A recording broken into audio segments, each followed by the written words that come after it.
Welcome back. Hope you had a nice shot of caffeine and cabbage pie and sweet pie and whatnot. Hey, before we go to our closing plenary, another sort of, or something completely different, as they say. Do you know that Finland has been actually one of the best performing countries in the sport of cheerleading for the past years? For the previous World Championships in April 2022, Finland took home 4 medals. In the all-girl senior category, Finland has won gold already 4 times in a row. I didn't know that, but that's a great achievement. So next we're going to see a performance from a group of few of the world's best athletes. So please welcome Sonja Kortelainen, Noora Ingalsuo, Henna Termonen and Veera Juvonen.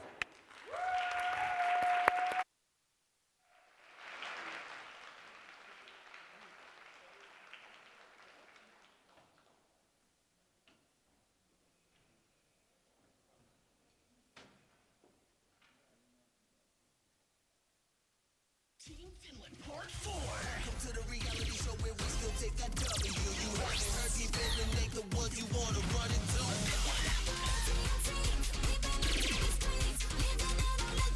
Look at us, we ain't got no regrets, 'cause we're raising our glass. The winning streak never ends. Look at us. Trust us when we say.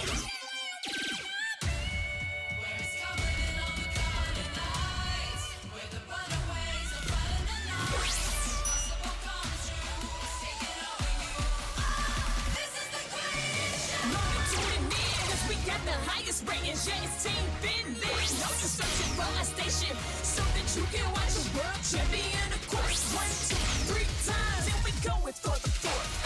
Episode 1, now we have you hooked. Girls going forward and it's going in the books. Team Finland fans, let me see those hands high. If you're ready to run, I'm ready to roll. Ain't no stopping me, I'm taking off, watch me go. If you're ready to run, I'm ready to roll. Ain't no stopping me, I'm taking off, watch me go. You better respect that blue and white, that's if you know what's best. This gon' be the 4th time that we have had the test. It's going to be legendary. Yeah, we are not afraid, although we know there's much to do. We were moving mountains long before we knew we could.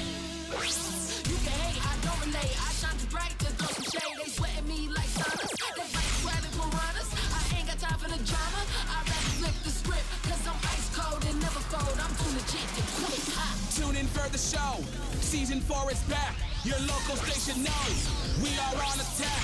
We are the hot topic, the discussion on the map. I will find my way. I can go the distance. I'll be there someday. If I can't be strong, I'll go most anywhere to feel like I belong. We hope you enjoy the show.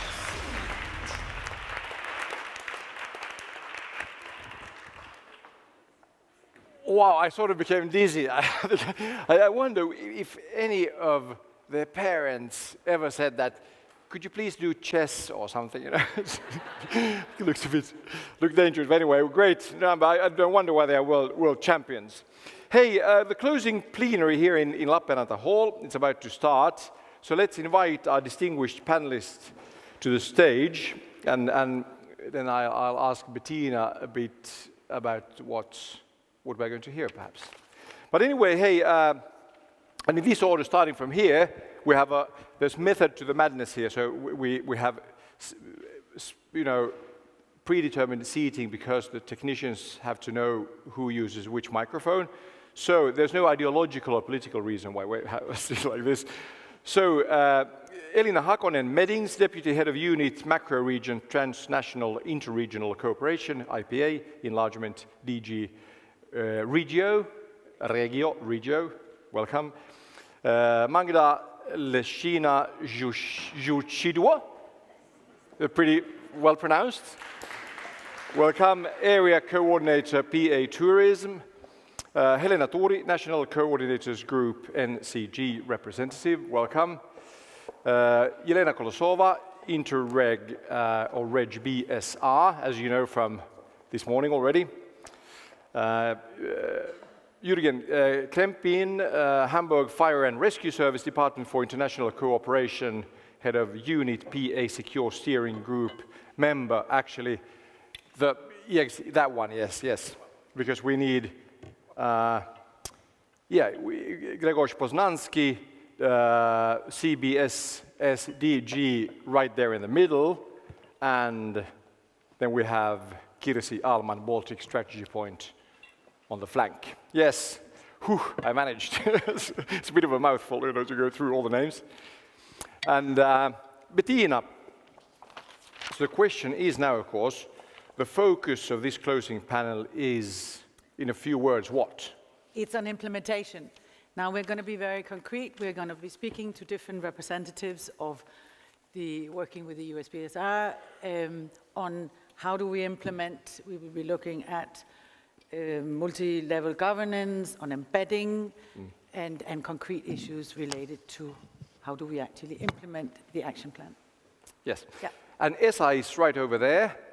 And Esa will, as yesterday, Esa, you'll be taking care of questions from the audience and comments, and then we have other instruments as well. So could you please run us through that? Yes, we think it's good to finalize the forum active discussions with this kind of a final poll, where we'll be asking you to name in one or max 2 words the most important means or tool or task for EUSBSR when we are accelerating the green and digital transition. So what is the most important tools we have or task for us? And then we'll see the word cloud and then take the 5 most popular ones and have the final round of poll, and then you will select the most important. And the word cloud actually looks pretty nice and impressive, sort of as a piece of a work of art, because you see how it evolves, and if we leave it on the screen for a couple of minutes, you see how the words grow bigger and smaller, and it's Yes. It's So very nice. here you see it. So start, please connect to Slido as yesterday and start sending your proposals, 1 word, 2 words max, and then again your questions, comments like yesterday. Made a great questions, a lot of questions. So please be active today as well. And Esa, is this already work in progress? it's in progress. Yes. Okay, nice. Yes, nice, I can see that many of you are connected already, sending your proposals. So it's a good way to summarize and see that what are maybe there are 5 equally important than or one like money. And Esa, that's the most important thing. Sorry, we had, I guess some problems yesterday. People didn't have enough time to work at the code or Yes, the so QR code or something. So it's now good if we leave it there for a couple of minutes. there. So, and of course we already practiced yesterday. So, but please, also your questions, comments then for the panel, and I'm looking forward to active discussion. All right, Bettina, we need I guess a preliminary round or something before we go to the. Yes, we would like to ask the panelists to reflect shortly, 2 minutes each, on what are the key issues in terms of implementation. What can we do to speed up implementation of the strategy and the action plan?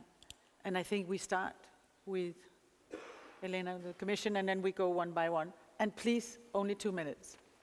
Thank you. So thank you very much. Big thank you to the organization of this organizers of this excellent annual forum, and it's such a pleasure to be here, actually in physical form, in person, to meet you all and discuss together important issues.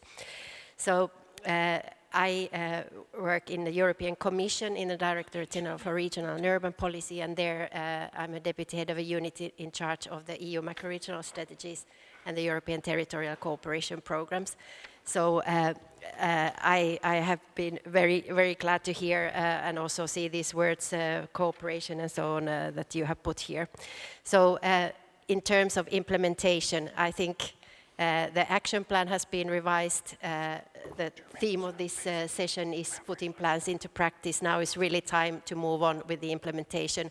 Also from the EU side, I think the framework is there for you. The new generation of EU-funded programs are now being adopted and are starting their operation. We heard this morning earlier about the Interreg Baltic Sea Transnational Cooperation Program, which has already launched and selected the first projects to be funded.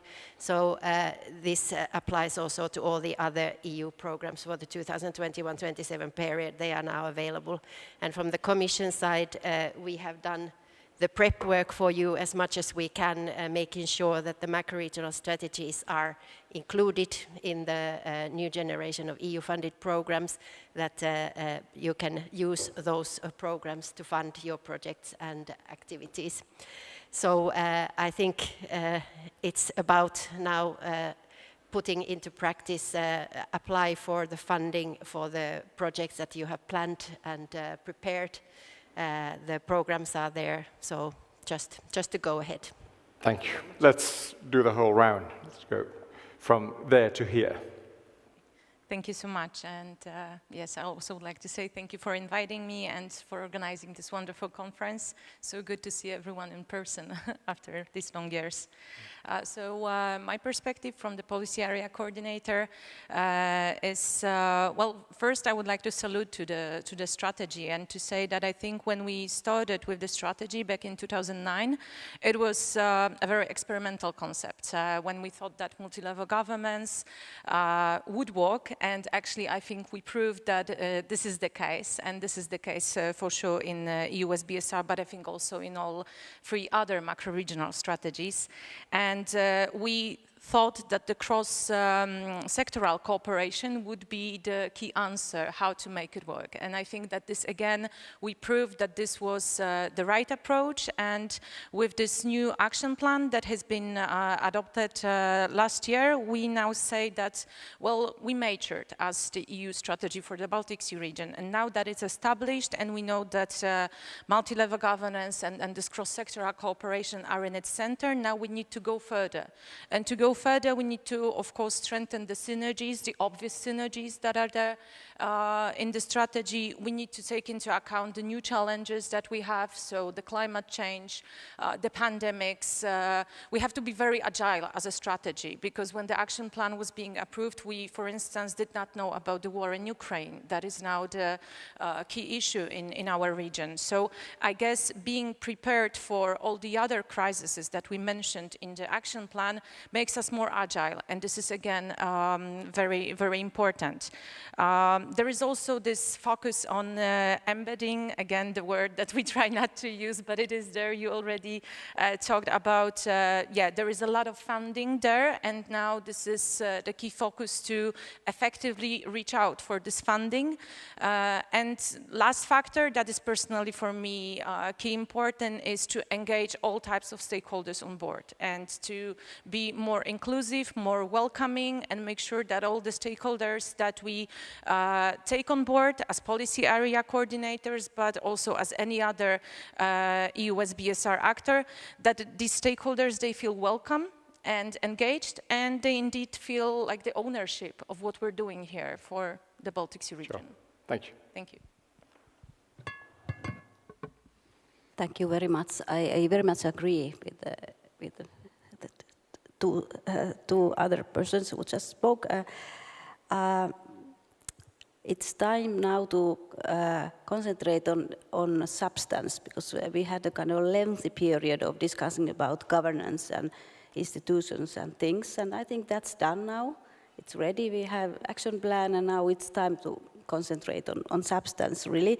I just remind that still one thing about the governance discussion, that the modes of operation, how you organize your projects or processes or things, it's free.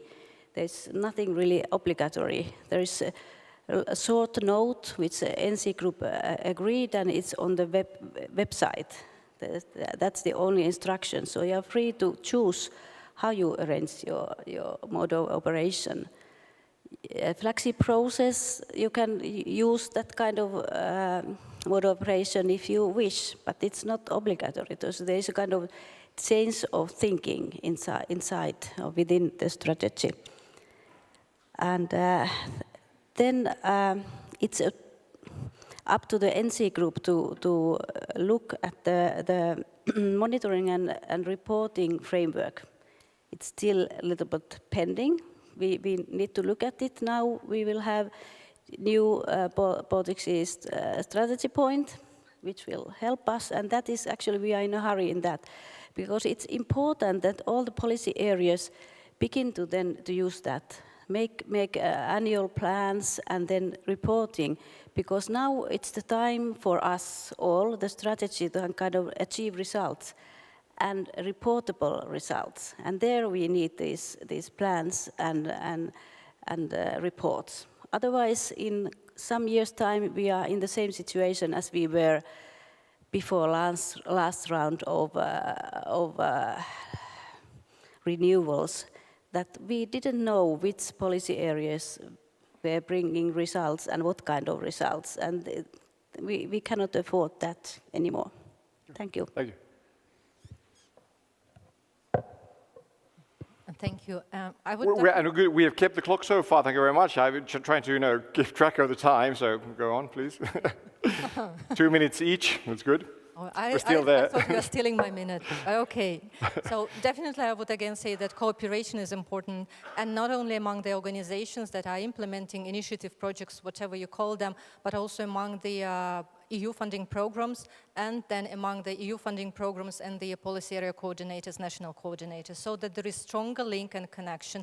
We see what we would like to achieve and not trying just hectically and randomly what is the available funding, so putting it a bit into the perspective. And for us, the programs and the strategy coordinators, I think it's very important to be these brokers of the knowledge. So kind of really connecting the people together. So that would be from me. Good, thank you.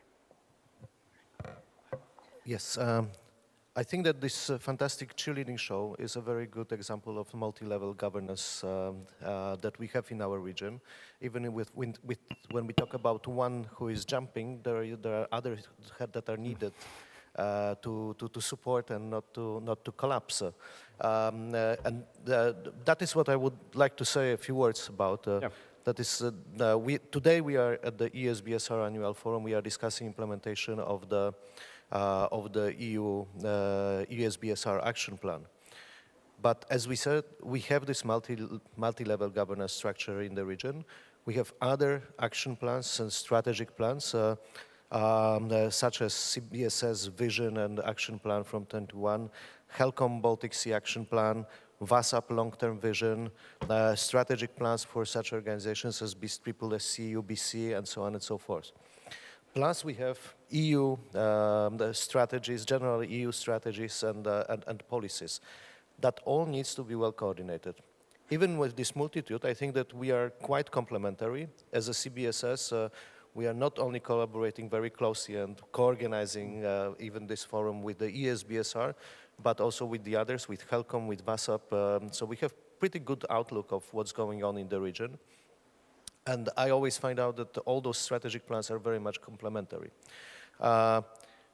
The CBSS now, with the current state of affairs in the region, with the current membership, for example, in the CBSS, what I call increased cohesion. I think this is a time to really talk and consider how to bring even closer EUSBSR as this implementing practical cooperation platform with the CBSS, which is a political platform where we have all the member states and the EU and the European Commission heavily involved. So my call would be, let's cooperate and let's be together like those cheerleaders earlier on.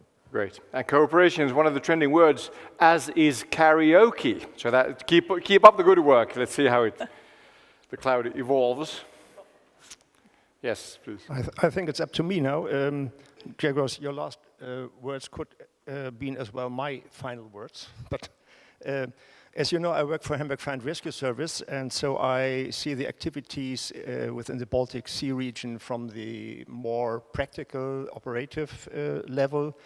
And as some of you know, we have been working with a huge number of partners in the Baltic Sea region, working together, especially in different projects. We got to know each other. We have a knowledge exchange. We learn from each other, so we have these lessons learned.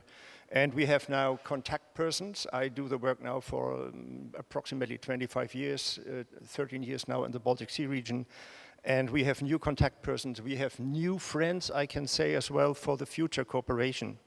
And with the experiences we made in the past, I'm sure that the implementation in the future won't be a problem because we are all working very closely together. We have as tools the projects, we have the Baltic Excellence Program, especially in PA Secure, and we have the Baltic Sea Youth Dialogue, and these are tools where we can work with, that we can use, and that means these shared experiences we made in the past cannot be overestimated. It is absolutely a fantastic basis for the future cooperation and implementation, and therefore I look into the future, and I'm sure we can implement the action plan and the joint positions. Thank you. Yes. Yes, thank you. Yes, so my name is Kirsi Alman, and I have never had such a long title as I do now in the program. But let's agree to focus on the Baltic Sea strategy point. So Baltic Sea strategy point, we will start 1st of October, so that's day after tomorrow already. We are finally here. And the PSP, as we call it, the team is formed by people from Central Balticum Foundation, that's located in Turku, Finland, and then from the colleagues from the city of Hamburg. So that's the core team.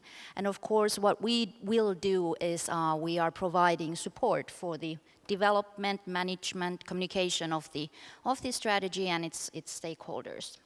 And then as to the question on the most important issue in advancing the implementation of the strategy, I think the organizers can congratulate themselves for putting it from plans to practice. That captures it. So really focusing on the implementation. And then where do we step in? Where does Baltic Sea strategy point step in?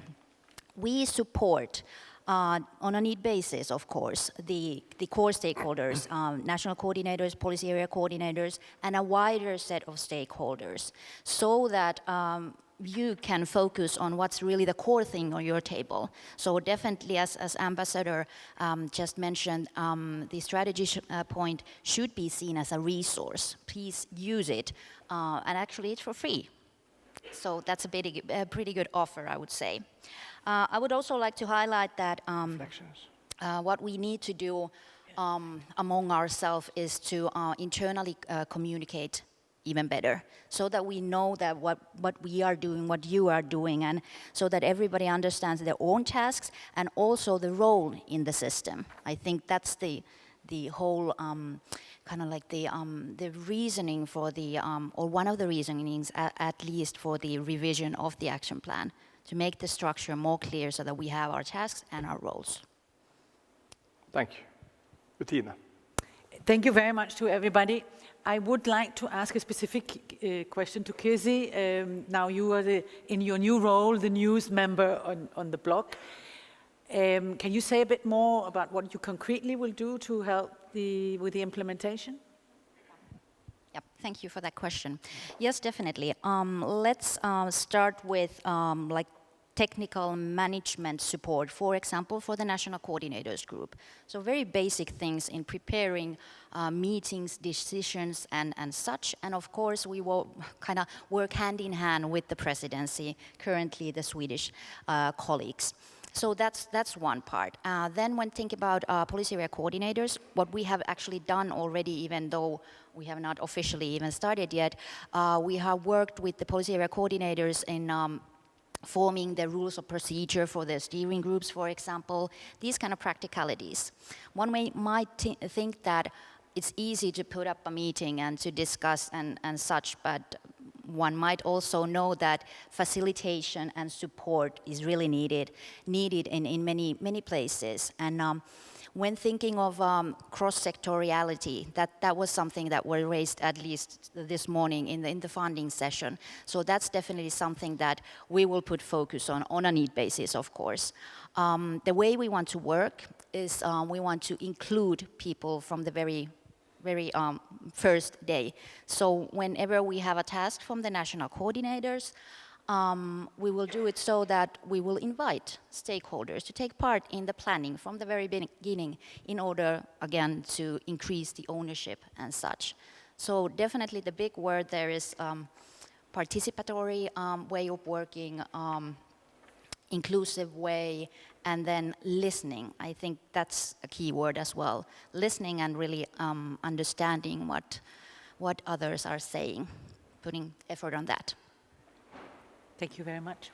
Bettina, before we go to the proper first question, which will be soon shown on the screen, but I would like to ask actually both Bettina, you and Esa to give a couple of seconds to the emerging word cloud. What do you say? Any thoughts about that?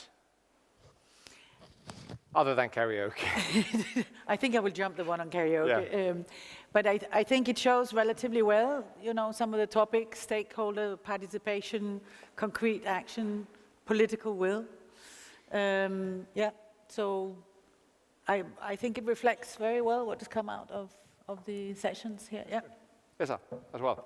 Yeah, also you can really see that there are people who know the strategy and who know the region and know this kind of a policy instrument and excellent kind of a fundaments of this kind of a regional collaboration have been listed here in the top. But also there are those who have received just one vote. This whole list is perfect. It's just good keywords for this kind of a regional good collaboration. Stuff. Let's keep up the good work. And Bettina, would you like to introduce the idea, both the first question and the idea behind it? What will be asked?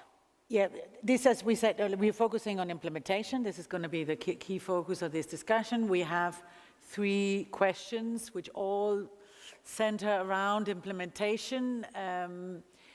And we're basically going to ask our panel to reflect a bit on how implementation has been, and especially we know that since the new action plan was adopted, there's been years of pandemic, and that has of course had an impact. But are there any lessons that we can already draw? Has the new action plan improved the way we do things? And I think this is the first question I would like to throw out in the... Yes, please. So thank you very much for the questions. I think it's always important to learn the lessons from the past and keep improving. Here, I would like to mention from the Commission side that we will be publishing this year a report on the implementation of the macro-regional strategy. So these are reports that the Council has asked the Commission to produce every 2 years. The last report was published in 2020. So this new report that will be published before the end of the year will cover the period from mid-2020 to mid-2022. And it's very much based on the contributions from the stakeholders and experts working with the macro-regional strategy. So I think many of you have answered to our questionnaires and contributed to the content. And the report will definitely assess the state of play of all the 4 macro-regional strategies, including the Baltic Sea one, look at the progress in implementation since the last report, and also examine ways forward.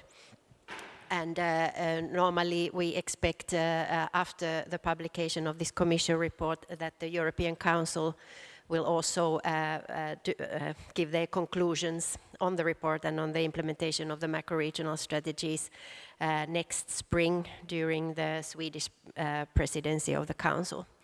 So if we think about lessons learned, so I think we have already heard during these 2 days that we have been here also many of the issues that are still challenging. Of course, the whole context we are working has changed quite a lot, even since the adoption of the action plan.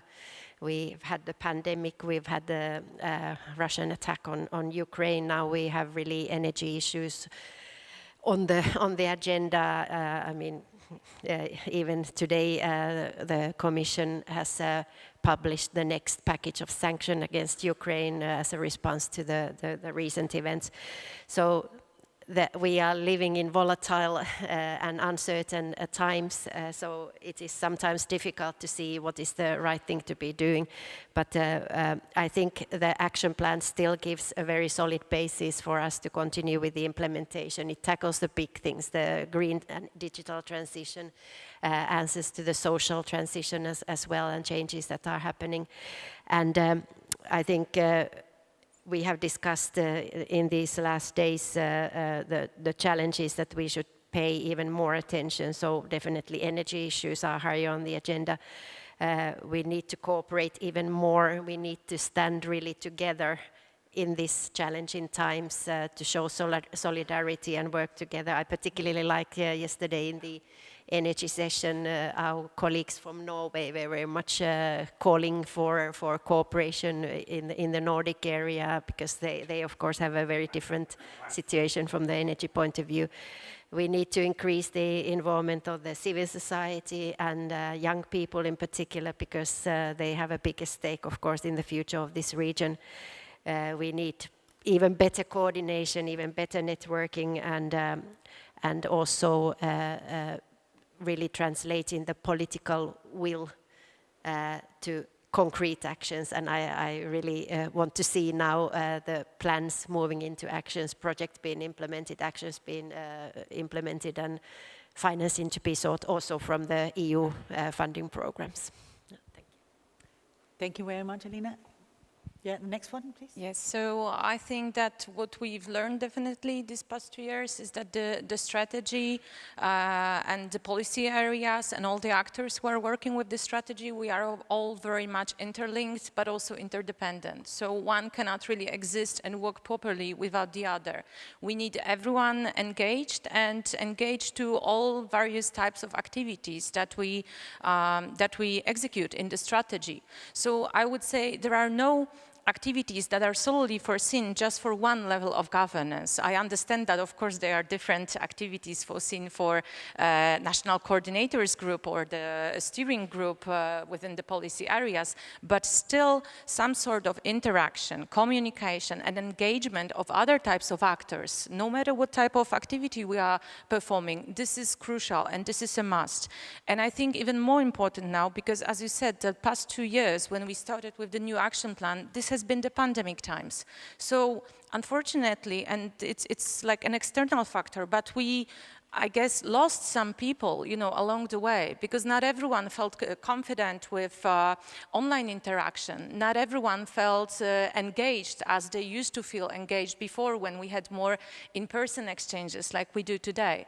And I think this is now really absolutely important to make sure that we reach out to these people who used to be with us, but we also reach out to the newcomers. We reach out to those who are now new to EUSBSR, to any type of cooperation level that is linked with the strategy, and we make sure that they feel like they have a place here. They are absolutely welcome, and yes, without them, it's really not possible to go further. So, yeah, that's from me. Thank you very much. Yes, I agree that we need to reach out to people, and really glad that we had the possibility now physically meet here. And what I've been thinking is that we have to find ways how to persuade our political leaders and then the highest civil service level in the ministries to persuade them that this is a kind of useful tool. Because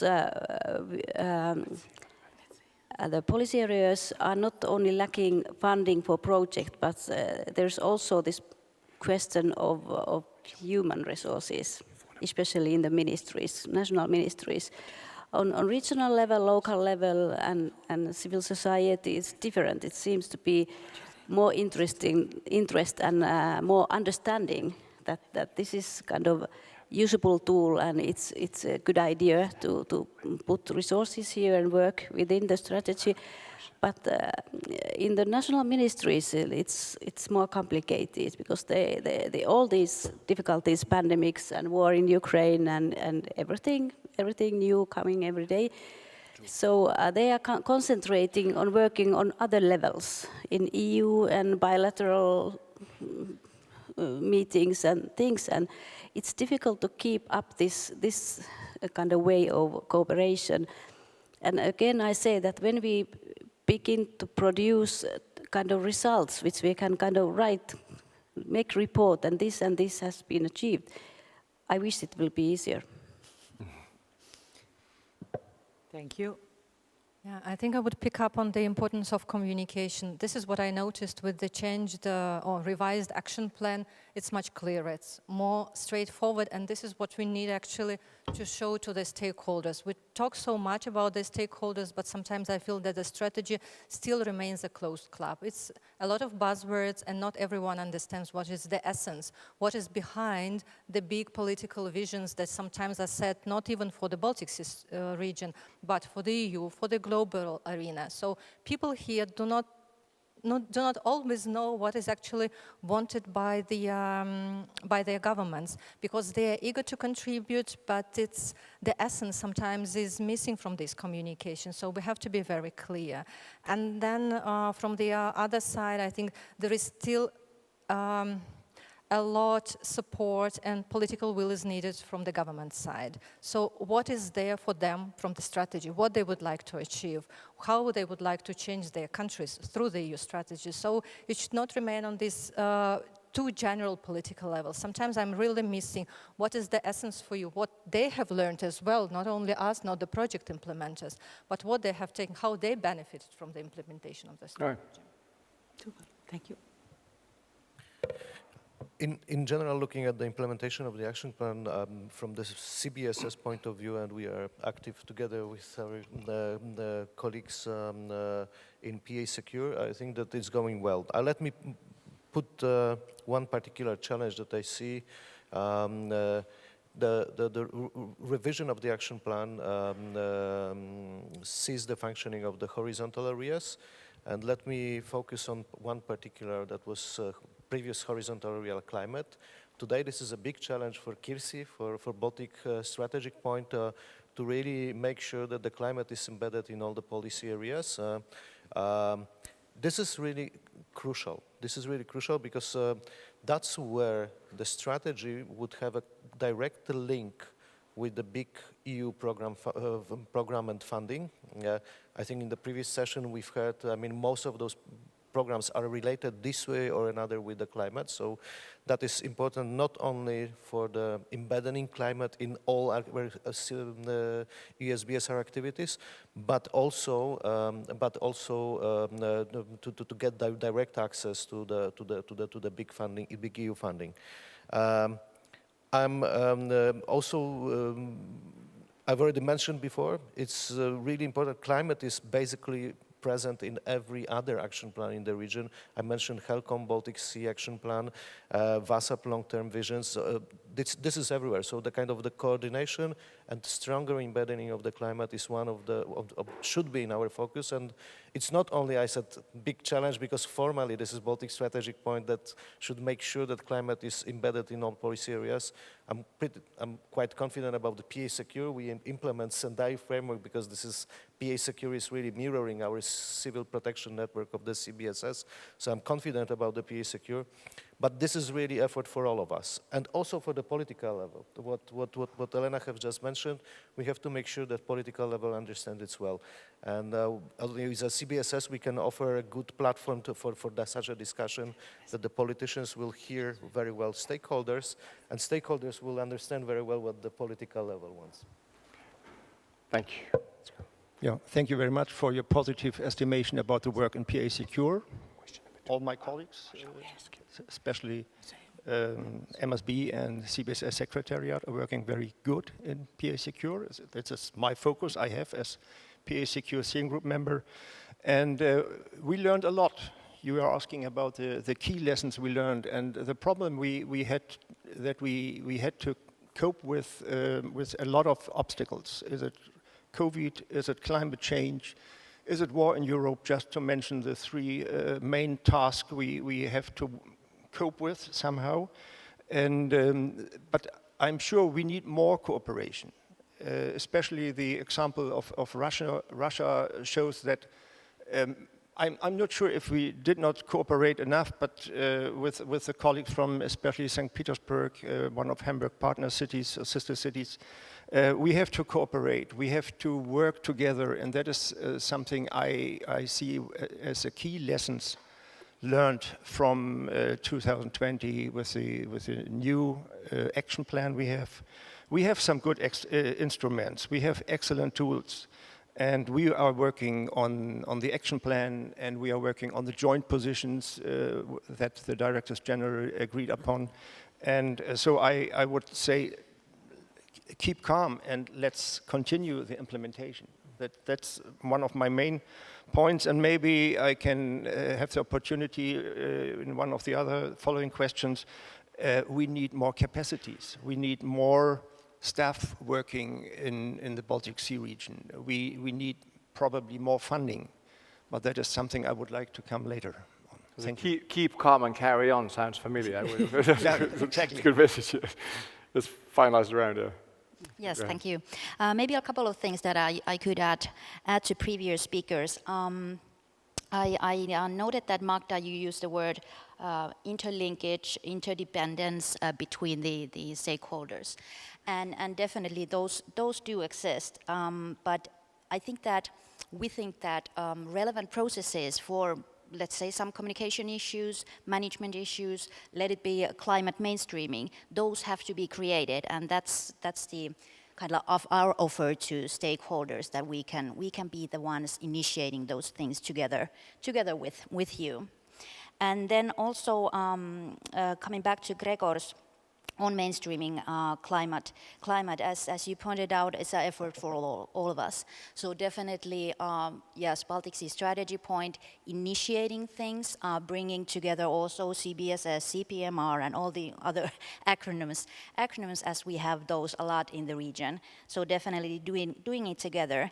But I also want to remember from a very practical point of view that the Baltic Sea strategy point does have to, even though including people, discussing with people, listening, we have to make sure that things move forward in the development of the monitoring and evaluation system, for example. So it's not all about just discussion and cooperation on that level, but really getting things done during the next couple of years.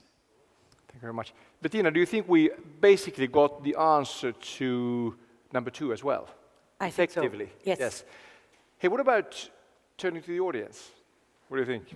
Have you got any questions already? And we know, hey, from yesterday, that if there was a problem with the Slido instrument, we have the possibility to use the microphone for the sort of physical audience as well. Yes, so that's also please, possible. But please raise your hand if you want to ask. Please, either hands up here or then. So either live here or through Slido. But Esa, shall we looking start forward with to hearing you. But I have a couple of good questions. If you have, yes, already. And this from Thomas Entan, and about the very important point. And reminding us that sustainable development of BSR requires participation of different kinds of stakeholders. And then reminding also that the role of minorities is still marginal in the regional collaboration. And do you see an opportunity to include national and ethnic minorities to EUSBSR, and concretely how it can be done? Who wants to take? If I may take on, because from my point of view, it's very easy to answer this question. I think yesterday I mentioned that we had the youth camp and the youth declaration. I hope that you all have read it. And one of the young generation proposals for the EUSBSR is to include the national and ethnic minorities, including indigenous people.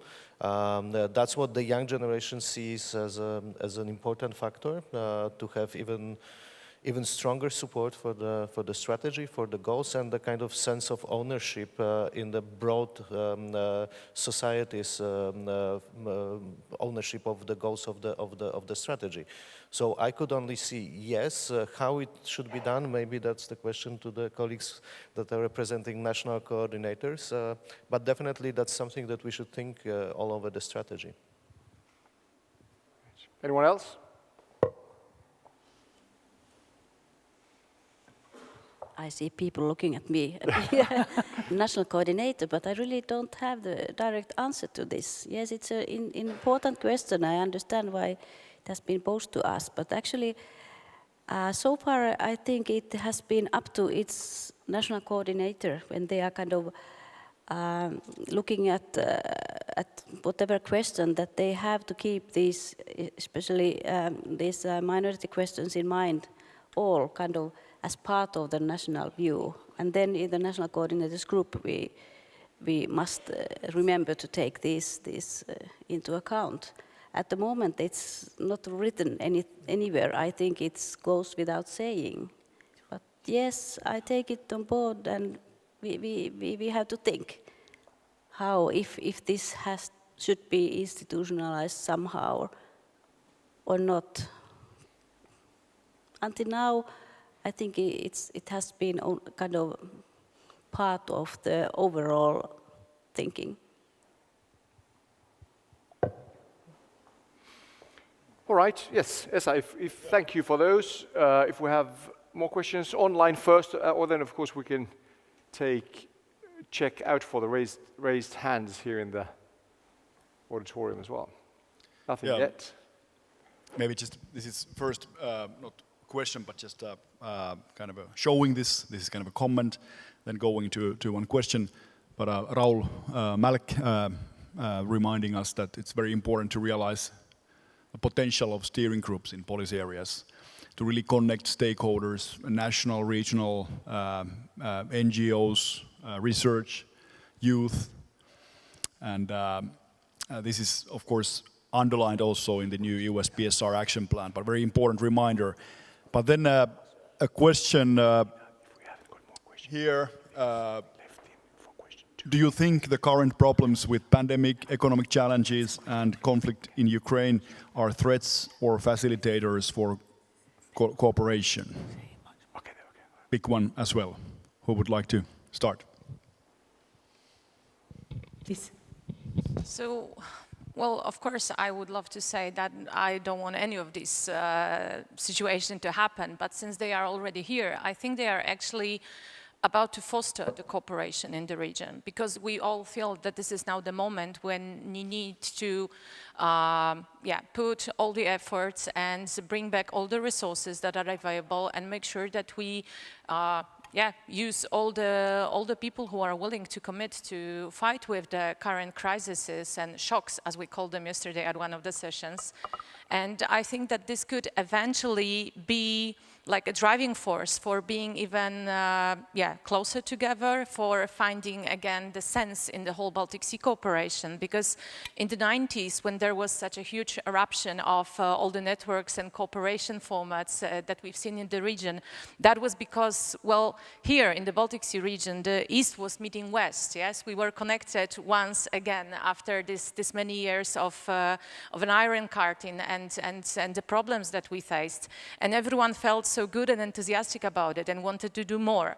And after 30 years of this cooperation, now we again face so many challenges that I think they are like reminders that there is still a lot to be done, that our work never ends when it comes to being closer together, when it comes to making sure that none of us see a border in the region. Because there are no borders. If you think about it, well, it's the Baltic Sea that unites us. And, well, it's not a border, it's a bridge for all of us to be closer together, to cooperate together. And also today we should remember about it because it's the World Maritime Day. So it's a day for appreciation of the maritime economy and environment and everything. So for us, we should really appreciate actually the fact that we are in a region that is connected by the sea and has this very unique environment. And all these networks that started in the 90s, they are still relevant, but it's also now call for action to develop new formats to fight those challenges that we see on the screen, and probably many more that are here to come. But I'm sure that we can do it. Poznański. And Yeah. well, yeah, okay, whatever, whoever first. Okay. You can fight it out. Yes, I see the main point as you.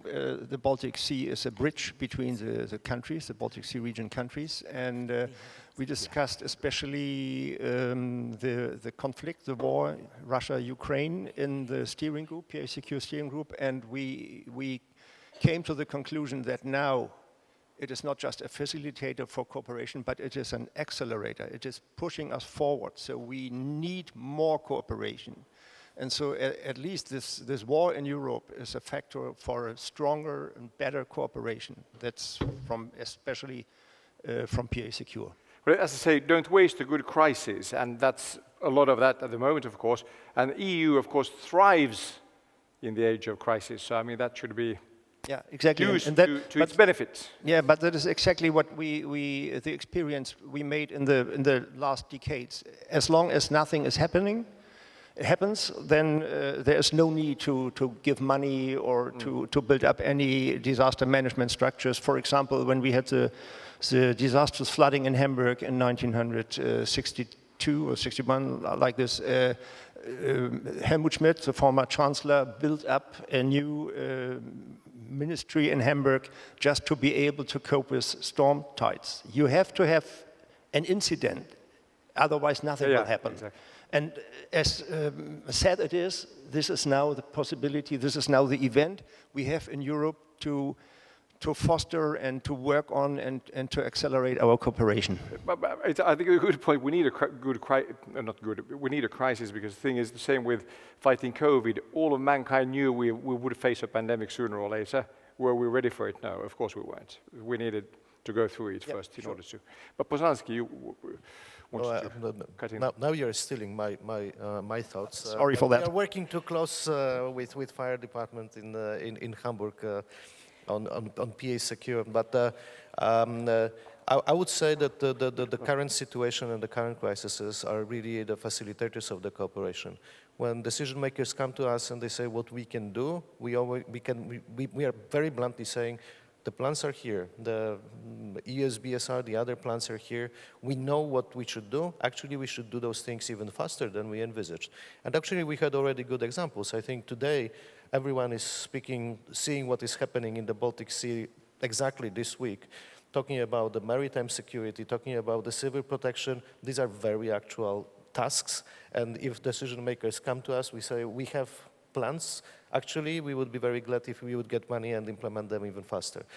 Prime ministers came to the conclusion that in the current energy crisis, we should have even stronger push towards the offshore power energy and the green energies. And I think that the Marienham Declaration in Copenhagen at the end of August by the 8 prime ministers was actually building upon the conviction in the region, which was embedded in many of our action plans, many on our strategic goals, that we should go even greener, even more independent from fossil fuels. And actually, many countries around the Baltic Sea region, their prime ministers announced that the plans will be implemented even faster. So I think that the crisis shows that we had a pretty good diagnosis what the region needs. And the crisis situation only proves that these goals and tasks that we had in front of us are absolutely responding to the current challenges. I agree. And the maritime security in this country, at least, where sort of these unfortunate developments, so it's basically more or less an island in that sense, effectively. So I think it rings many bells in this country, at least. Elena, you want to say? Yeah, unfortunately, I have to agree that these are the drivers for cooperation. I think for us, it was a testing period during COVID times. We are a transnational cooperation program, and connections, business trips, meeting people in real life was so important. And we were wondering how our projects would go through this process, and they managed. The same with the economic challenges. We were offering the funds, but first you need to pre-finance, then contribute your own resources. But there was always a competition. And now with the conflict in Ukraine, even though it doesn't directly affect, but we see that there is new ideas that are coming up, trying to address quite quickly what is going on in our region. And at the same time, I think I would like to mention what hasn't been brought up.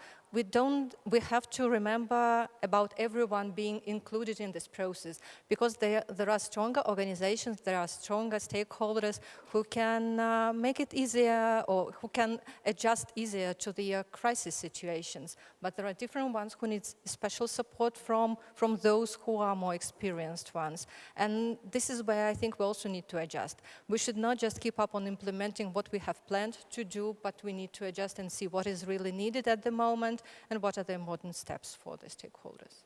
Great, thank you. The questions start coming in now, aren't they? A lot of questions. Thanks all of you. It's and good questions. Definitely difficult to always select. But maybe just a kind of a follow-up question to the previous one, maybe targeted especially just for Mr. Krempin, as it's on safety and security.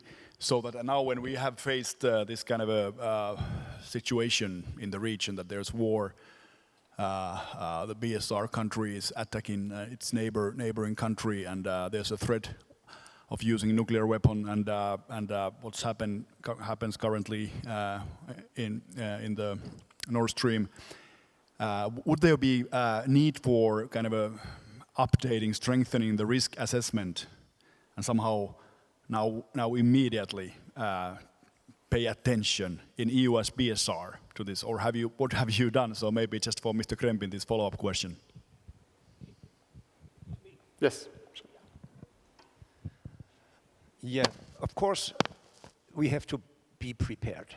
Every country, every member state has to be prepared. This is something, as far as I know, is done well in all the member states differently. Germany is a federalistic organized state, so we have a disaster management structure in each of our federal states, each of our Bundesländers, and that might be a problem, but we have especially our federal agency for disaster preparedness in Germany, and other ones like in Norway, DSB or MSB in Sweden, and all the other member states, they are working on it. They have plans how to prepare, and we prepare as well in a way, how do we alert the inhabitants? We have to reach them. And one of our programs is the early warning system during our chairmanship in the Baltic Sea region in PA Secure. After the fall of the Iron Curtain, we deconstructed all our warning systems in Germany. That has been a problem, that has been a failure, definitely, and now we are reconstructing it again. So we are working on this topic, especially to be in a position to alert the inhabitants if an aggression would happen in Germany. And just giving an example from Sweden, MSB is preparing, has prepared a folder, a brochure for the inhabitants. What do you do when crisis or war comes? I don't speak Swedish, but I'm sure some of you know this brochure. And so we are prepared, but in my opinion, we are not as well prepared as we should be. But that is something we, all stakeholders, all authorities, ministries are working on, as far as I know. But I cannot speak for all the Baltic Sea region. More comments? Just very briefly, because we are talking about the few levels of the preparedness. We are talking about the military preparedness, and this is basically NATO. We are talking civil preparedness, and here we have the role of the EU, regional, national, and even sub-regional and local actors, and that's what we also do in our Baltic networks. I would like to put your attention that it's already since a long time that one of the fields of cooperation between NATO and the EU is exactly this field, how to make sure that this civil preparedness is coordinated with the, let's say, NATO-level coordinated military preparedness. So I think that we know what to do and the plans are. It's always that we can do better. The current situation shows that there are new challenges, and actually, if you recall our CPN/PA secure meeting in Oslo, we were talking that we were envisaging that there will be increased level of hybrid soft security challenges, and we have to be even better prepared, better assess what will be happening. But these were exactly things we are talking. We are talking about the maritime security, potential threats to maritime security, threats on land, the cyber security, cybersphere. These are all things that I think on all levels, national, EU, regional, national, EU, we are all discussing and we are collaborating well.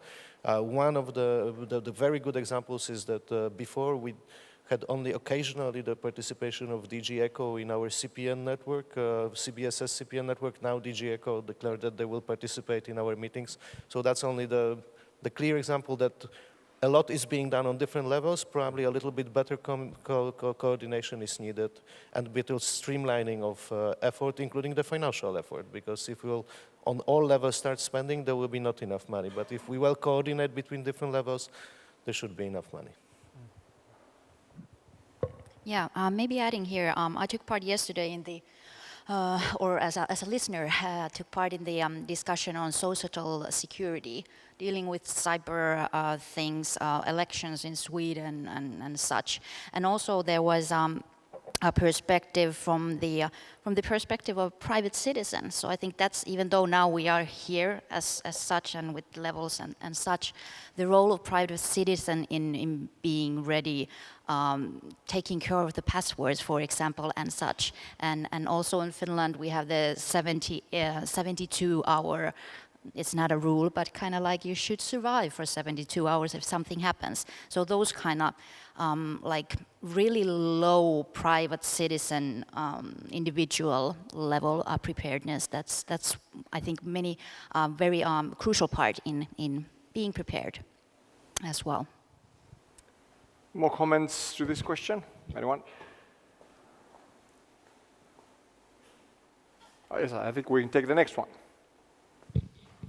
Yeah, that's really good questions, but I may be jumping to financing, always important. And so question about how do we better coordinate EU and other financing to leverage use of funds and to make funding more available, visible, as well as strategic. Aligning coordination, make it more accessible, available. Maybe for the Commission first. I think this kind of falls for me naturally. So how to better coordinate the EU and other funders. I think if we talk about the EU programs, there we have really high expectations of coordination between funds available and with the different strategies. For example, all the cohesion policy programs that are now being improved have a lot of information on how they coordinate with other EU funding programs, and also with the different strategic frameworks at different levels. All the funding is available for NGOs. I think there are a lot of emphasis of including the NGOs at all levels of the implementation of the EU funding program. So already from the planning, there are consultations, involvement on the NGOs on the preparation, but also then in the implementation, participation in monitoring committees according to our code for partnership, code of conduct for partnership within the EU programs. So I think this is a way for the NGOs to be informed what is available, to be involved, what are the priorities, and then also to be able to find the right sources for their projects to be implemented. Anyone else? I here also see an important role of the policy area coordinators, that they set some kind of a strategic vision, maybe something a bit more detailed what is now in the action plan, what they like to be achieved, because usually these are the aims, then they would require also different types of funding. And then how to combine it through different types of projects. Because our EU funding programs, we tried to be different. So we talked, for example, a lot about the implementation focus in Interreg Baltic Sea region. But at the same time, Interreg programs are also different. We not only cover different areas, but we also cover different topics. So this is the potential, again, to look through what is wanted in which territories. And then it's possible also to go further and explore Horizon Europe, for example, as a research, Connecting Europe facility for transport. Then we have Erasmus for students, and there are many more funds for the, as well for NGOs. And, but here, it's again, I really see that the coordinators could have kind of a call what is really wanted. So it's a bit, yeah, it's not random again. So there is a big, because there is a bigger support coming from the NGOs and other types of organizations. So they need to know where to put their resources in. Thank you. Yes, let's take one more from there, and then I'll give the physical audience 4 minutes to prepare, so we'll check that out as well, but let's start with the online question first. Maybe good to continue now, maybe with you, Elena, about because this is about Interreg BSR and about role of science in EUSBSR implementation. Good question, and then that how much there's involvement of research and science sector. Still, I have to say that universities are definitely among the most active participants, but of course, it's not the research type of activities, but innovative actions, like in Horizon, innovative actions. But Elena, some comments on this. Yeah, definitely the research institutions are part of our program. But again, I would like to underline that we are the implementation focused. If the research institutions are coming in, then they need to have as well those who are going to use the solutions developed in the project, so that it's not developed for general public, for general good, for general something. Because we know you have brilliant ideas, but you also need to have in the partnership those who are in need of those solutions. So then you can also use the Interreg Baltic Sea region funds. But otherwise, it's really, yeah, I would like to insist that you also look into different funding sources. Edward Emersons from PA Energy was mentioning several times Horizon Europe, and it's possible to use for both research and more technical solutions. So go in and check there, and then maybe you come back to the Interreg Baltic Sea region to see how to transfer these solutions to more regions, to more cities. Let's see if there's someone in the audience here physically who wants to take a question or a comment. Otherwise, we'll go to Bettina, question number 3, I guess, because we sort of got number 2 covered. Yes. Already as well. Good. The last question that we have to the panel is something I've been looking very much forward to, and I hope as the panel represent many different actors and stakeholder types, what can we do to support the implementers of the strategies, the PACs, the SG members, the steering committee members, and other stakeholders? What can we do to support them to implement? What is needed? We have heard a few things, but I would like to ask the panel to reflect on this. So, just quickly, for my colleagues in the audience, please take notes. Thank you. So thank you. So indeed, it's important that there is support available for the stakeholders to know how they can be involved, where they can find funding, who they should contact, and how do they find partners for their activities. So we have already touched upon a few things. Of course, I'm very happy that the Baltic Sea Strategy Point has now been established.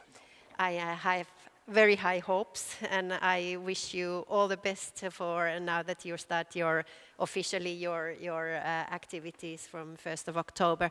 I see a lot of potential in this strategy point because from the experience from the other macro-regional strategies where we have in all the other three, we have such support structures for the strategies. We see how important they are, and they are, of course, a good place to provide support, learning, sharing experiences between different stakeholders. I think you can help with many issues, with communication, with finding partners, and I think a key thing for me is also that you will provide to the whole strategy a kind of bridge over between the different presidencies, because I feel now somehow as the presidencies change, sometimes there's not such a clear follow-up and institutional memory. So I think this will also be a very important point that you can provide. But then looking at other support available, I would like to mention the Interact program, which is one of our interregional cooperation program, which provides support to the Interreg programs, but also for the macro-regional strategies. And they can be a useful source also to organize events, organize trainings, organize experience sharing. For example, last week in the Mediterranean coast and macro-regional week in Isola, Interact organized their session or seminar on evaluation and communication and added value of macro-regional strategies for all the 4 macro-regional strategy stakeholders.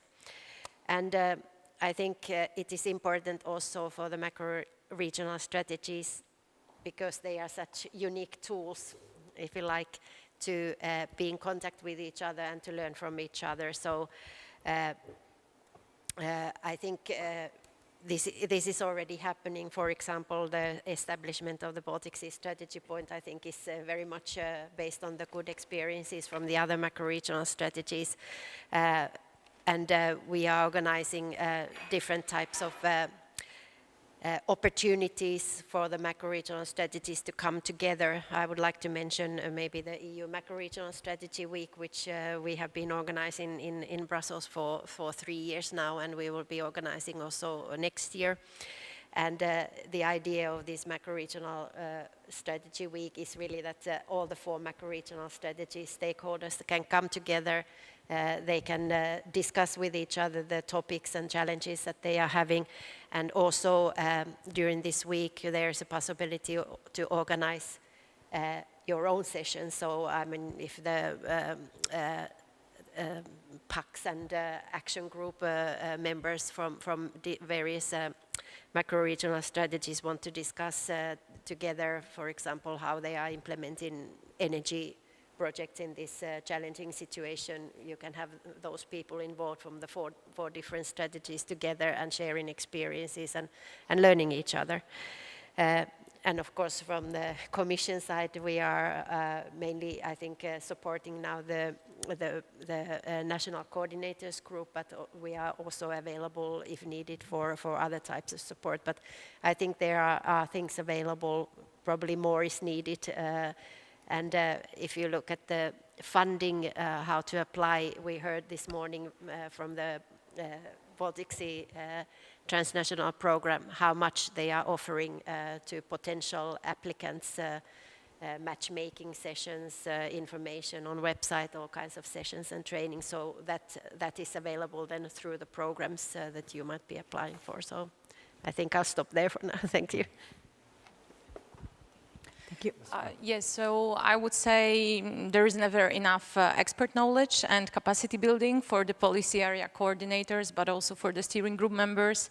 And to give you an example from the policy area tourism, I think it's a good idea to organize more like peer learning session between the implementing actors, because just recently I've learned that there are regions in the BSR who are, for instance, using now the React EU funds to overcome the problems that tourism sector faces after the pandemic. So it's like one way of learning from others how to use other funding sources other than Interreg BSR, which is usually the first one that we go for here in the region. So if there would be more personal exchanges where people can actually learn from one to another on these other possible formats, I guess that would be very much needed. Also, there are so many new implementation formats that is Interact introducing. So we are all aware of projects and flagships and project platforms, but there are also the stakeholder dialogues. They are the task forces. So again, I'm sure there are many great examples in the area of tourism, in my case, in our region, where we could learn from each other how others are actually putting them into practice to make sure that we go from discussion only to implementation, because this is very needed. And finally, I think it's very important to be responsive as a policy area coordinator. So if there is someone coming to us saying that they would like to engage, that they have some sort of idea, we should really empower them and allow them to be a part of the work within the policy area. Like, for instance, yesterday I was talking with the youth representatives here, and I know that the Baltic Sea Youth Declaration has a lot of great recommendations for the policy areas, including tourism.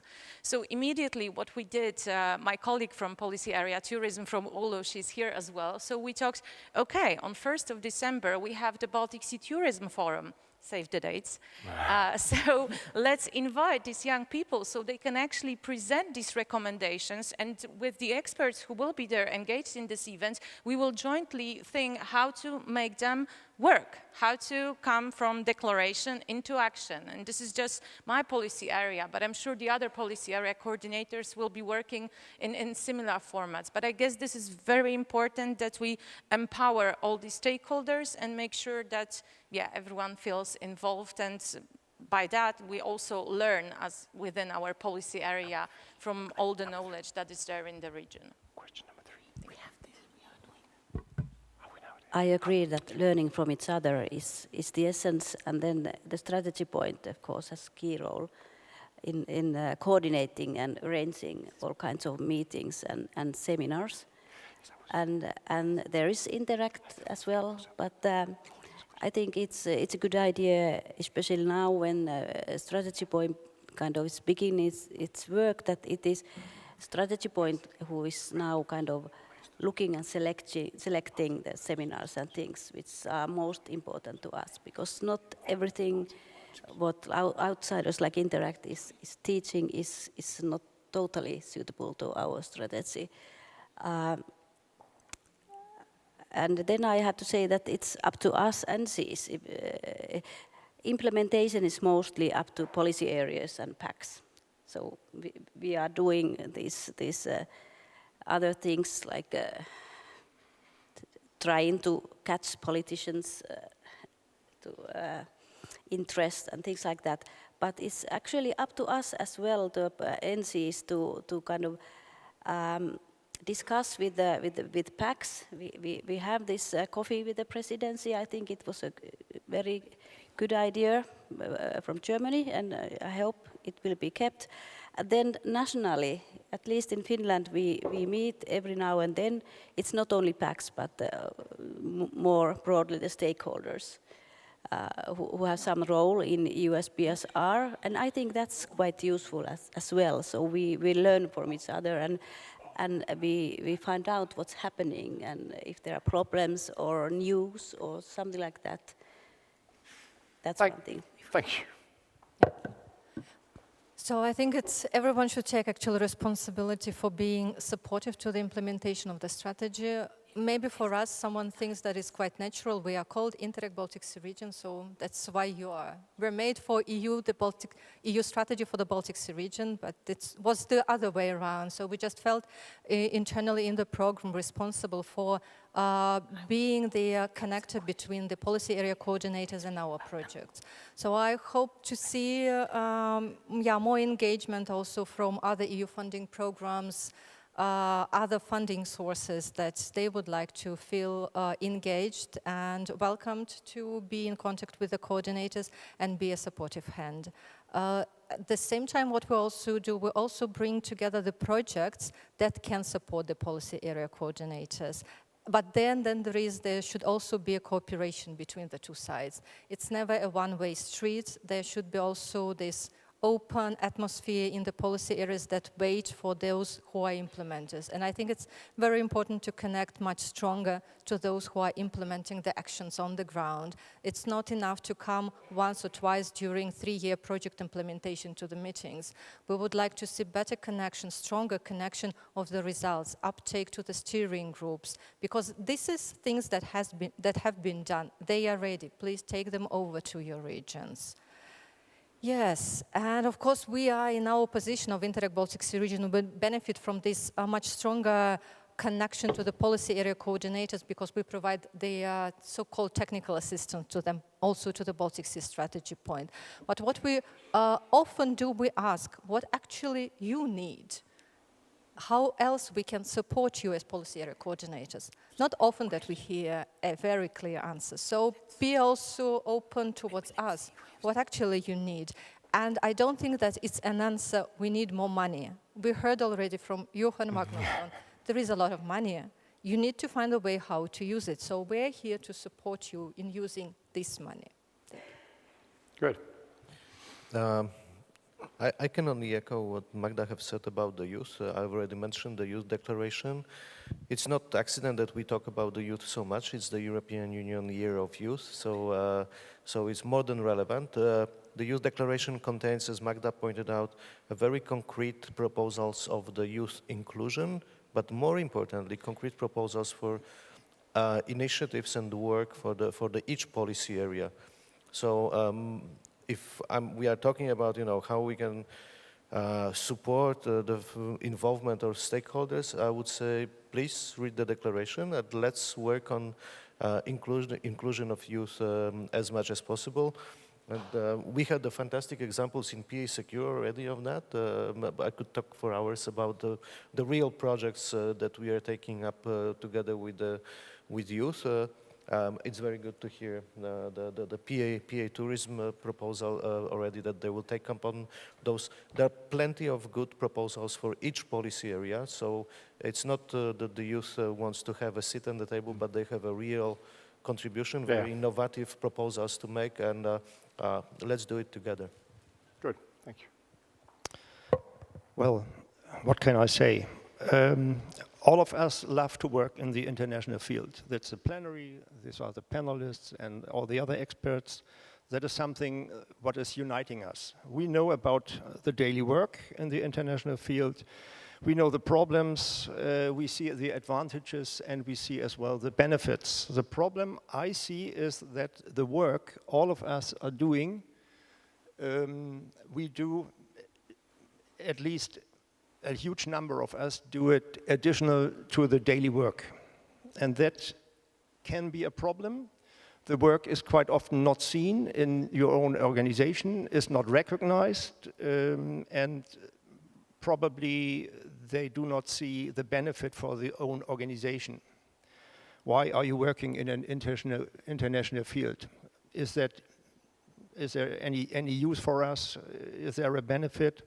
And so we have to strengthen especially those colleagues of us who are working next to their normal work in this international field. And I think it is not the fact that you say, well, I do it because it is important, because you are part of that organization. Somebody from outside should do this. Somebody from outside should emphasize the work you are doing.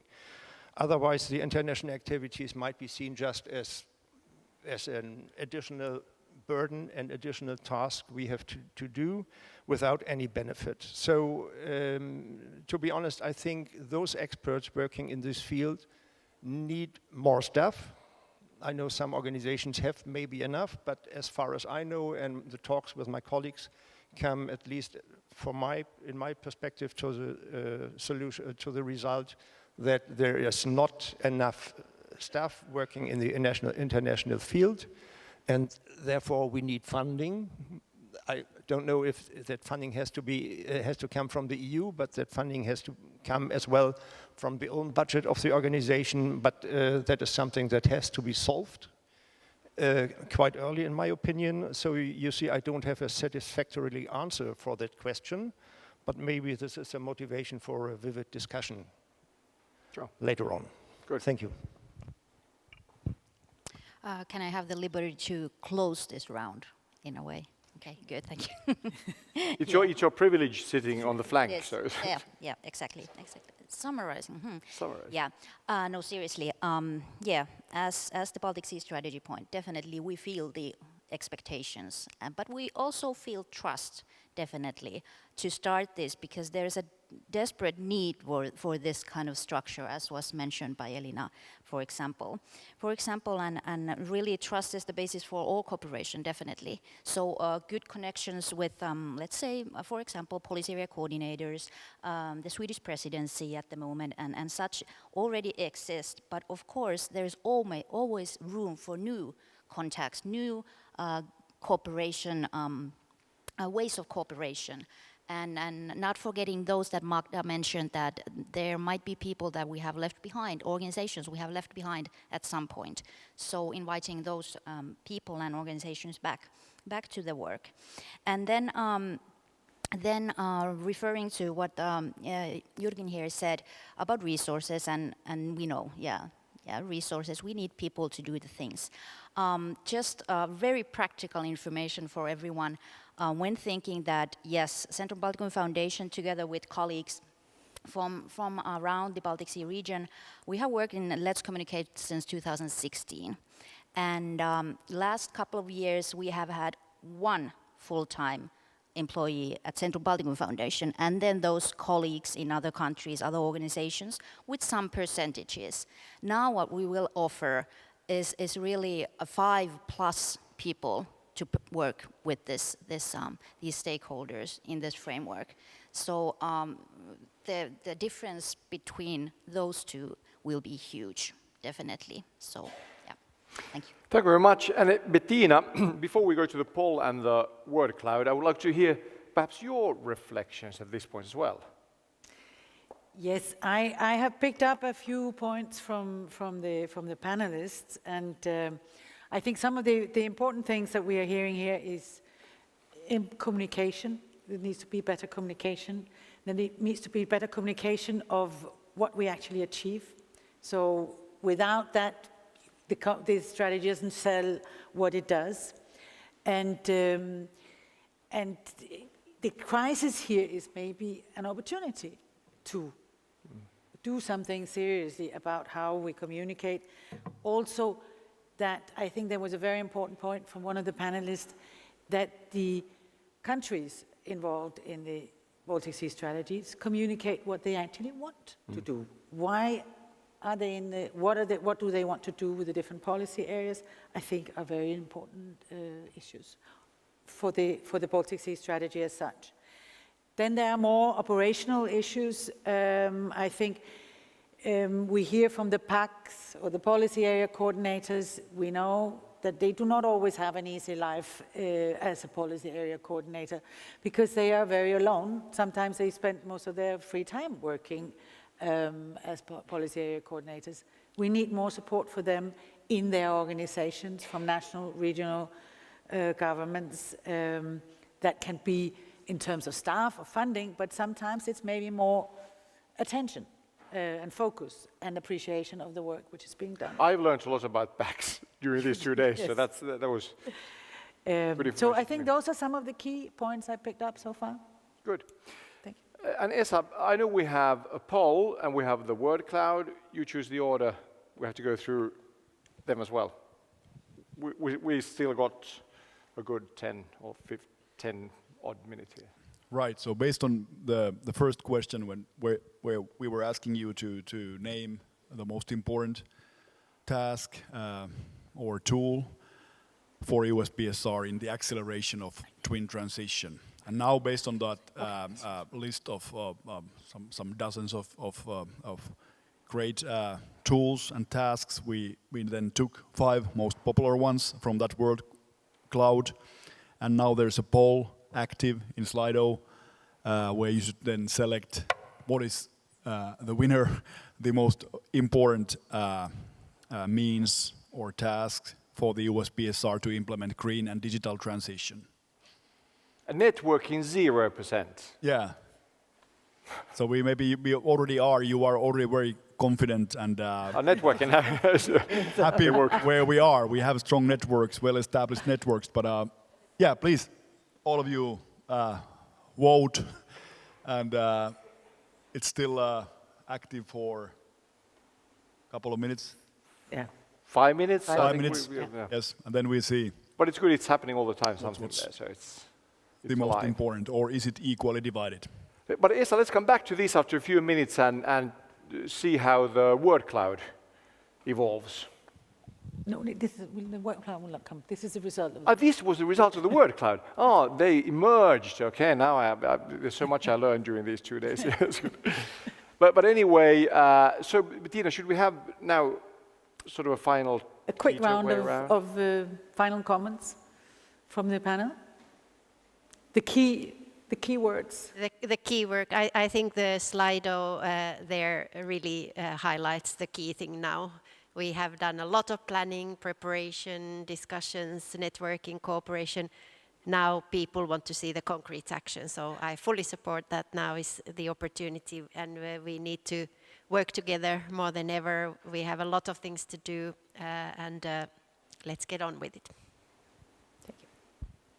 Good. Yeah, so I absolutely support. I think it just shows, there are these phases of maturity for EU strategies, and this just clearly shows that we are past just talking and engaging people, but we are into this, let's do the things together moment, and this is great. At the same time, I would like to highlight that funding is not the second one, so it's also good. We think that actually cooperation is even more important because well, there may be a lot of funding on the table, but if we do not cooperate, then no concrete action will come out of it. So this is good.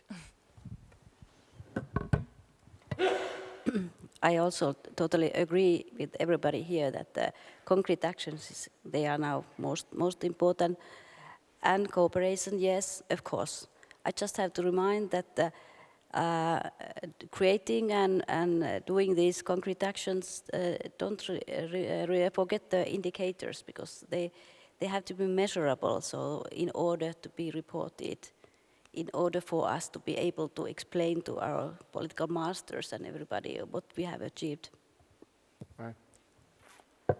I would add two concrete actions involve, because don't forget who are actually the real implementers behind all the coordinators. And the second, a bit to echo what Helena said, I would not use the indicator, but now maybe don't talk too involved or don't talk too convinced about the strategy, but talk what has been done. I think that's very important. Sometimes it's absolutely unclear what is happening behind FACS, HACS, and all other acronyms. Good. I will just say that I wouldn't like the buzzword karaoke to be a buzzword of this forum, and I will explain why. I understand that probably there was some program after the first buses have left the reception. Thank you, Lapper, fantastic reception. Unfortunately, I went to the hotel, but karaoke is not what we do here in the Baltic Sea region, and especially in the strategy, because karaoke means that you are singing to the other, to the words of the songs that were written by others, sometimes beyond this region.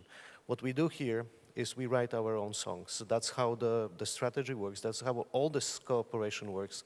I would say that in any organization, in any network, and especially here in the EUSBSR, we have this fantastic bottom-up approach, and it goes really up and down. You all have ability to write the song that we'll all sing. So not karaoke, but the Baltic spirit.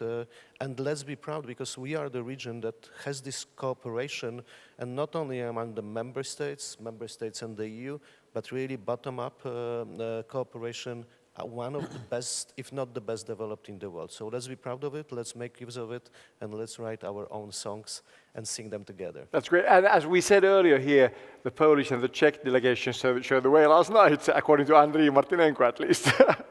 So that's good. All right. Yeah, just to make it brief and short, I love being here. I think we had very good inputs, very good presentations, but coming back to the last poll, networking is an important topic as well. And so besides the official topics we discussed and we have been participating, I love to get in contact with my colleagues, with all of you.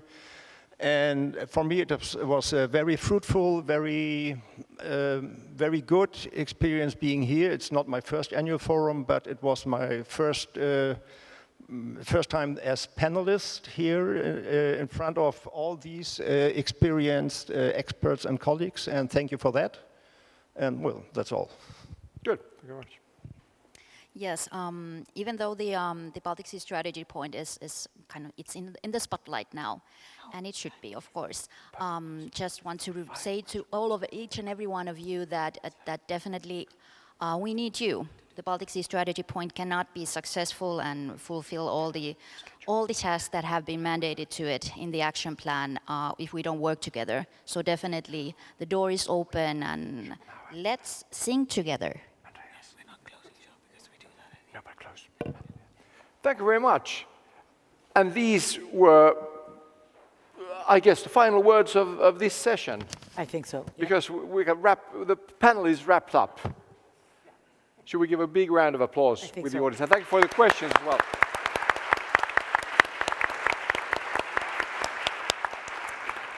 And the end is near. Because we have only a couple of short program numbers left. But hey, let's let the panelists take their seats, so you don't have to sit there in vain listening to the last presentation. You can do it more comfortably from your own seats. Thank you very much.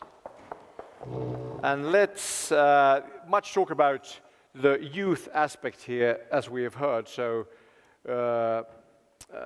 now, Youth Address, Youth Declaration by Andreas Schoop, BSSSC. Very much welcome. Yeah, you can use one of those mics, yes. Thank you. Andreas Schoop, yeah, that's my name. Hello, everyone. Thanks for hearing. These should be short closing remarks from the youth side, right?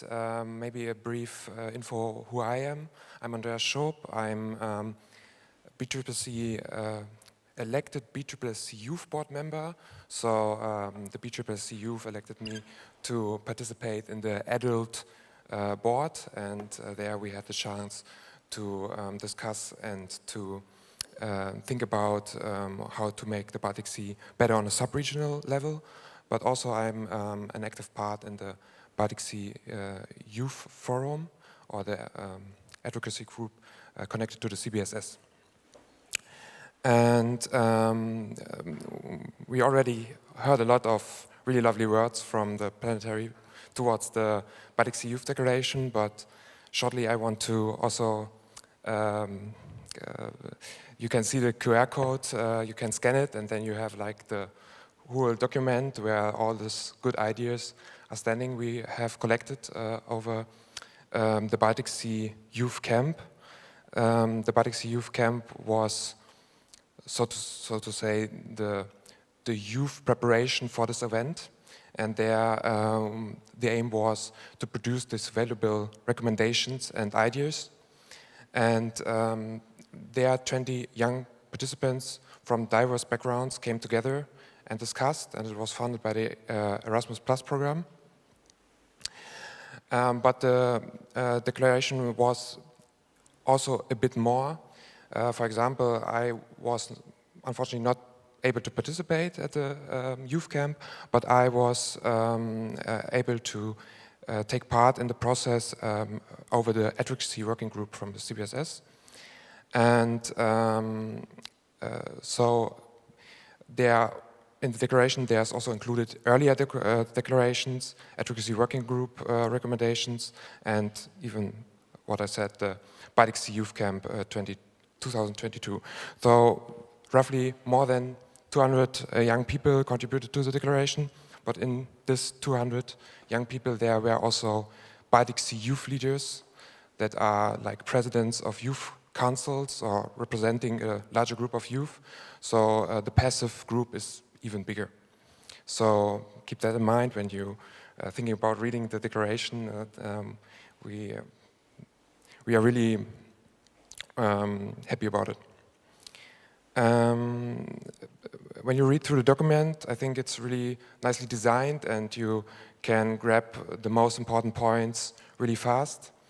But the top 3 takeaways I wanted to state here in front of the auditorium is that we think that the youth participation is a process to enhance the efficiency and effectiveness of policies. So, as also in the plenary stated, that the young people are a really big stakeholder also for the future, and we are really happy to be able to work with you in all the forms that will also come in the future, hopefully. The youth participation requires resources to integrate young people into planning and implementation. So the question of resources is also prominent here. And we would also be happy that you think about create paid youth advocate positions for young people to learn about the organizations. So we are more or less voluntary in this. And some also have studies, some also have side jobs to work in. So to also make it even more efficient and even more productive and fruitful also for you, because it's not only that we are here and say, oh yeah, happy to be here. So we also want to be for you fruitful. And I think this is also a point where we can develop more efficiency to this.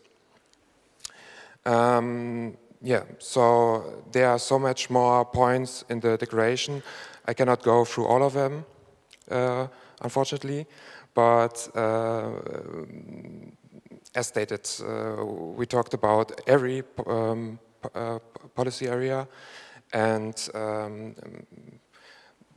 there's, for example, the idea of establishing a Erasmus, like a Baltic Sea Erasmus thing that is on top of the Erasmus, so that youth in the Baltic Sea stays in the Baltic Sea, and also get to know the Baltic Sea even more, and enhance, for example, the transportation between the countries, and make the public transport connecting in the countries. That's every time a difficulty when you want to be sustainably traveling through the Baltic region, that we have also the possibility to do that in a faster way and don't use the plane, for example.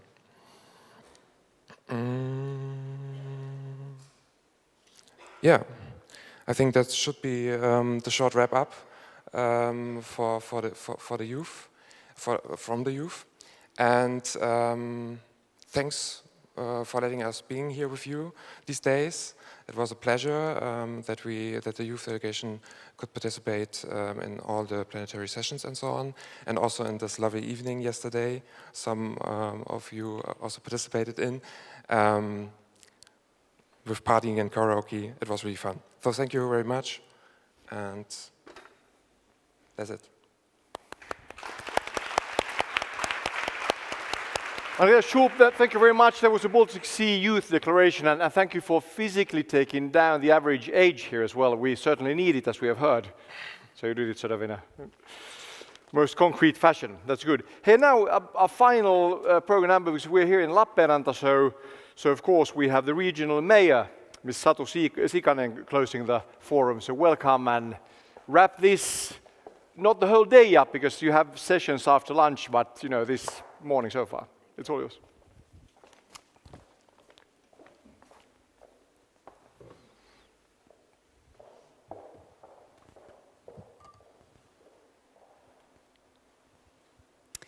Dear Baltic Sea family, ladies and gentlemen, on the behalf of Regional Council of South Karelia, it's a great honor and pleasure to give the closing words.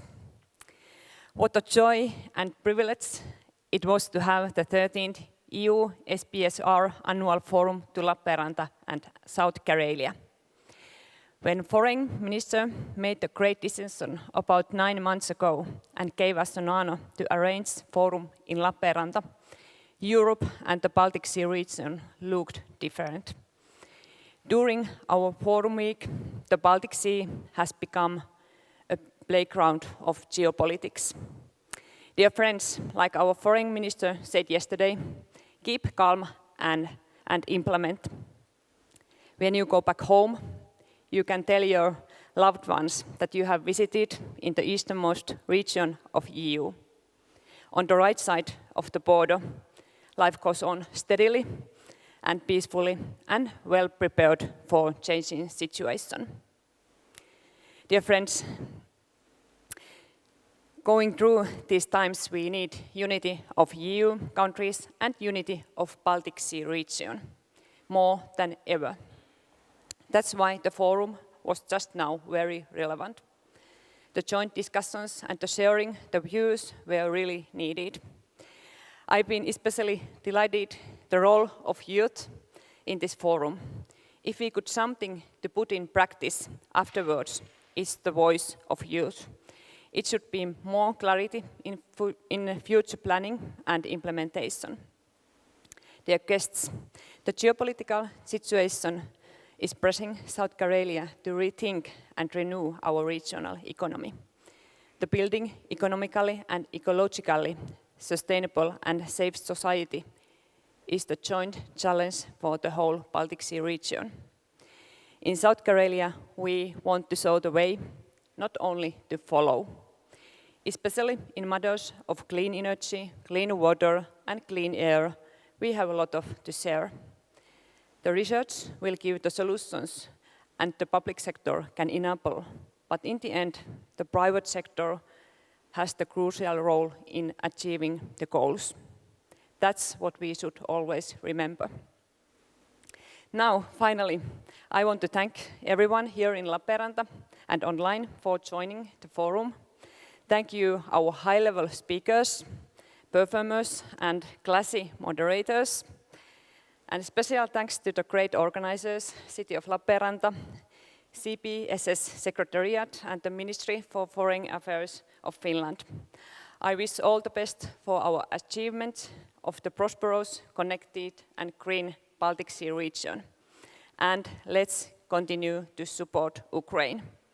Thank you all and see you next year at the latest.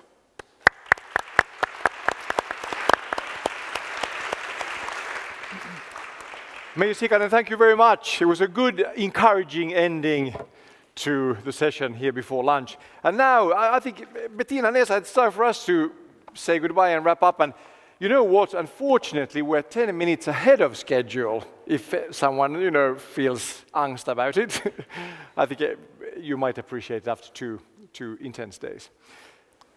Lunch as yesterday, the same format. Workshop for those who do not leave. We still have people left here. You can see behind. Yeah. And this program still even tomorrow there's something, I know. But that's for this afternoon until 5:30.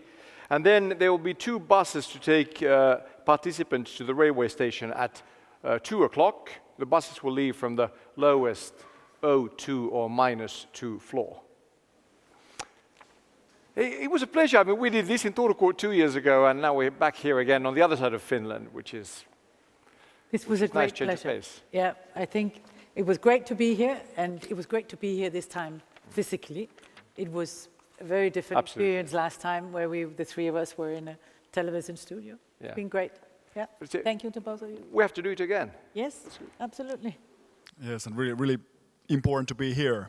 We were in Turku, a true center of Baltic Sea cooperation in Finland, and now in other side of the country. Very important from the Finnish point of view that the whole country is part of the Baltic Sea region and EUSBSR. Maybe next time we'll be hosting. I'm happy to have you in the middle in Tampere, so maybe that's in the future of the Finnish annual forum. But anyway, a good balance, yes. Thank you, Lappeenranta. Anyway, we need Lappeenranta and this region actively involved in EUSBSR and related programs. And Mr. Pac-Man, the spider behind a lot of what's been going on here, so we want to thank you as well. You learned what PACs are. From the organizers team, I would like to say thank you to the trio, the three musketeers of EUSBSR that has done it twice and hopefully will do it again. Thank you, Peter, Bettina and Esa for guiding us through this forum. Thank you very much. Round of applause. Thank you all very much. Right.